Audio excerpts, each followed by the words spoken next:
Hello everyone, कैसे हो आप सभी लोग। आई होप आप सभी लोग बहुत अच्छे होंगे। तो आज मैंने देखो ट्रिग्नोमेट्री का एक वीडियो अपलोड कर दिया है।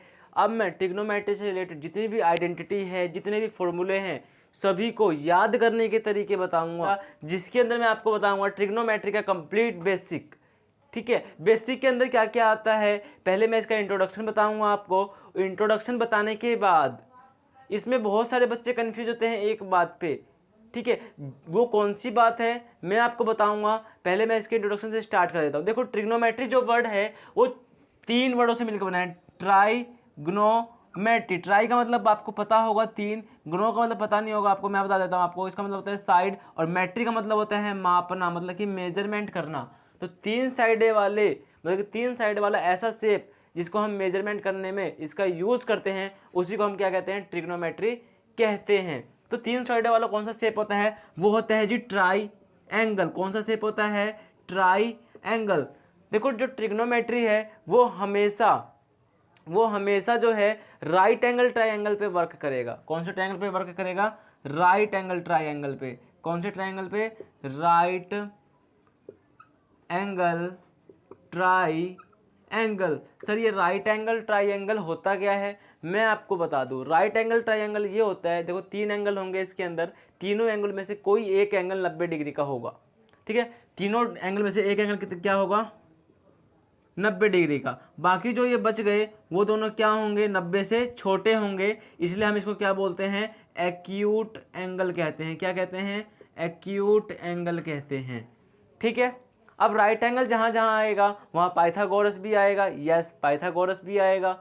तो पाइथागोरस में क्या क्या आता है, देखो आता है बेस, परपेंडिकुलर। ठीक है, मैं शॉर्ट फॉर्म में लिख रहा हूँ। और तीसरा क्या होता है, हाइपोटेन्यूस। अब बच्चे कंफ्यूज होते हैं कि बेस क्या होगा, परपेंडिकुलर क्या होगा, हाइपोटेन्यूस क्या होगा। वो आज मैं आपका बिल्कुल इजी लैंग्वेज में क्लियर करने वाला हूँ, बिल्कुल आपकी ही लैंग्वेज में क्लियर करने वाला हूँ। ठीक है, देखो मान लो कि ये हो गया आपका right angle triangle, no doubt. इसके अंदर जो ये लेट, मैं यहाँ पे लिख देता हूँ ए बी सी, जो ये लेटी हुई लाइन है, चाहे वो कोई सा भी राइट एंगल ट्रायंगल हो, जो लेटी हुई लाइन होगी वो क्या होगी, वो होगी हाइपोटेन्यूस। हमेशा याद रखना ये क्या होगा, एच होगा, हाइपोटेन्यूस। अब आपका कन्फ्यूजन क्या है कि बेस क्या होगा और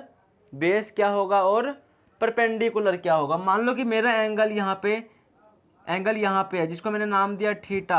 एंगल को मेजरमेंट करने के लिए हम क्या कहते हैं, इसको थीटा। थीटा का निशान ये होता है, नॉट ए चीता, दिस इज थीटा। ठीक है, क्या, थीटा। ठीक है, थीटा। अब ये मान लो एंगल यहाँ पे है, तो ये एंगल जो है वो कौन सी लाइन पे टिका हुआ है, इस लाइन पे टिका है या इस लाइन पे टिका है, वो जो एंगल है वो इस लाइन पे आधारित है।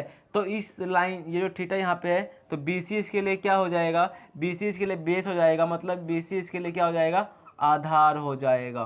तो समझ में आ गई बात। मान लो कि मैंने एक राइट एंगल ट्राइंगल बनाया, ये मुझे पता है एच होगा। ये एंगल मान लो कि मैंने यहाँ पे बना दिया, एंगल यहाँ पे मेरा थीटा एंगल यहाँ पे है, तो बेस क्या होगा, ये मेरा बेस होगा, क्योंकि ये जो एंगल है वो इस पे टिका हुआ है। हमें एंगल को देखना है कि एंगल कहाँ पे है, एंगल के अकॉर्डिंग ही पता चलेगा कि बेस क्या होगा और परपेंडिकुलर क्या होगा। आपको 2 चीज़ पता चल गई, हाइपोटेन्यूस पता चल गई और बेस पता चल गया, और जो तीसरा साइड बच गया उसी को हम क्या कहते हैं, परपेंडिकुलर। ठीक है, बहुत सारे टीचर्स बच्चों को कन्फ्यूज कर देते हैं, इस एंगल थीटा वाले साइड को हम ये बोलते हैं, वो बोलते हैं, लेकिन बच्चे कन्फ्यूज होते हैं कि किसको क्या बोलेंगे। बस आपको ध्यान रखना है कि जो एंगल है वो किस पे टिका हुआ है, किस पे आधारित है, कौन सी लाइन को टच कर रहा है। ठीक है, मैं एक और बार और बना देता हूँ। मान लो कि ये बना दिया मैंने, ये लाइन आपको पता है एच, थीटा मान लो एंगल यहाँ पे, ये जो एंगल है वो एक बार इस पे टच हो रहा है, एक बार इस पे, इससे तो मुझे कोई मतलब ही नहीं है, तो एच पता चल गया है। इससे मतलब है ये एंगल इस पे टिका है, तो बेस ये होगा और ये क्या होगा, परपेंडिकुलर होगा। परपेंडिकुलर को हम हाइट भी बोलते हैं, एल्टीट्यूड भी कहते हैं। ठीक है, इतना आपको समझ में आ गया होगा। चलते हैं आगे। इतना समझ में आ गया होगा तो आगे चलने के लिए पहले हम पिछला रिवाइज कर लेते हैं कि अभी तक हमने क्या सीखा। हमने सीखा बेस, परपेंडिकुलर, हाइपोटेन्यूस। ठीक है, मान लो कि ये राइट एंगल ट्राइंगल, ये बी ए बी सी हो गया, ये हमेशा तिरछी लाइन हमेशा एच, ये हो गया, पता चल गया मुझे। बेस और इसमें कन्फ्यूजन, मान लो कि एंगल यहाँ पे है तो बेस ये होगा, क्योंकि ये एंगल इस पे टिका हुआ है, तो ए बी मेरे लिए क्या हो जाएगा, बेस। जो बच गया मतलब कि BC बच गया, BC परपेंडिकुलर, और AC तो मुझे पता ही है वो हाइपोटेनस होगा। ठीक है, फिर मान लो कि एंगल यहाँ पे दे देते हैं आपको, मान लो ये दे दिया आपको थीटा एंगल, यहाँ पे ABC, तो ये तो पता है आपको जो तिरछी लाइन है वो H, ये एंगल इस पे टिका हुआ है इस लाइन पर, ये क्या होगा बेस, और ये सामने वाला क्या होगा इसका परपेंडिकुलर। इतना क्लियर हुआ। ट्रिग्नोमेट्री के अब रेशो की मैं बात करूँ, ट्रिग्नोमेट्री के अंदर 6 रेशो होते हैं। कौन कौन से रेशो होते हैं? इसको हम बोलते हैं साइन, कोस, टेन, जैसे लिखवा रहा हूँ वैसे ही आपको माइंड में रखना है, सीकेंट एंड कोट। इसके आगे मैं एंगल लगा देता हूँ थीटा, या फिर कुछ भी एंगल हो सकता है, थीटा थीटा थीटा। ठीक है, ये आपको 6 ट्रिग्नोमेट्री रेशो दे दिए। ठीक है, अब इसके सामने ऐसे ही याद करने हैं आपको, ये लिखवाने का तरीका पता चला होगा आपको कि इसको मैंने इस तरीके से क्यों लिखवाया है, वो अब पता चल जाएगा आपको। देखो आपको याद कैसे करना है, पंडित बद्री प्रसाद हर हर बोले। ठीक है, पंडित बद्री प्रसाद हर हर बोले, या फिर आप याद कर सकते हो पाकिस्तान भूखा प्यासा हिंदुस्तान हरा भरा। ठीक है, क्या पाकिस्तान भूखा प्यासा हिंदुस्तान हरा भरा।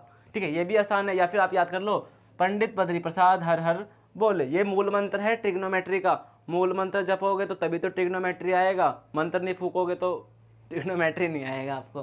ठीक है, देखो कॉलम कैसे याद करना है, रेशो कैसे याद करना है, ये 1 कॉलम 2 कॉलम 3 कॉलम मैंने बना दिया। ये साइन के लिए यूज होता है P/H साइन, दूसरा B/H कोस के लिए, तीसरा P/B टेन के लिए। ठीक है, अब इसके सामने मैंने इसलिए लिखवाया है ये होता है साइन का रेसिप्रोकल, तो H ऊपर जाएगा P आएगा नीचे, H ऊपर जाएगा B आएगा नीचे, हो जाए सेकेंड का, सॉरी H जाएगा ऊपर B और B आएगा नीचे, और B जाएगा ऊपर यहाँ पे और P आएगा नीचे। ठीक है, इस तरीके से मैंने सामने सामने यूं ही लिखवाया था क्योंकि आपको ये याद हो सके। अगर यहाँ से आपको याद करना है तो कैसे करोगे, देखो sine cos tan cosecant secant and cot. ठीक है, नीचे से इस तरीके से याद करना है।